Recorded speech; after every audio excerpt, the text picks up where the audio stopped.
I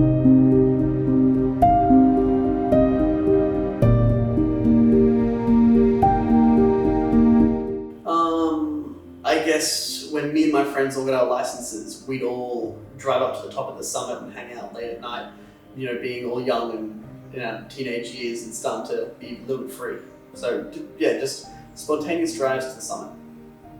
When I was younger, I was walking around the botanical gardens with my grandparents and a duck made me fall into the pond. My grandma had to come and save me. Had lunch at the Summit Lookout and done UFO watches from the Summit Lookout. That's quite relaxing, that's good. Had picnics at JC Slaughter Falls on a few occasions. That's good. And it's just a nice drive up around Mount Coot-tha.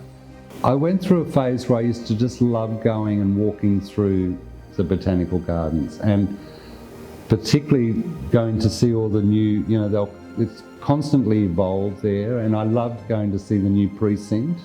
I'd love to go back actually and see it now, because it would be a lot more sort of settled.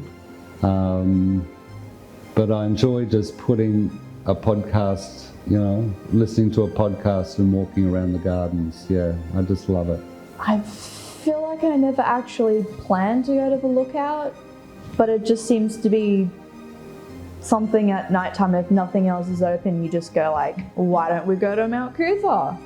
And so you just end up not even going outside because it might be too cold, but just parking somewhere and just jamming out to music and just having a chat. But it was a place where if you had nothing to do on a Friday afternoon, Saturday afternoon, whatever, we could go up to the mountain. It would just be a place to grab a coffee, go to the Lookout. Yeah, it was just a place that you could hang out.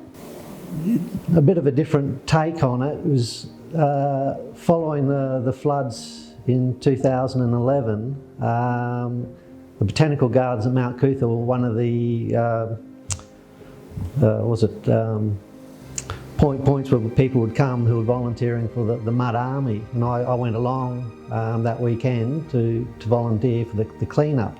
So as an assembly point, the gardens were one of the assembly points, and just walking in there that first morning, and literally thousands of people lining up to volunteer their services, going in and, you know, being bussed out to the various places that they'll need. It was just a remarkable, you know, event.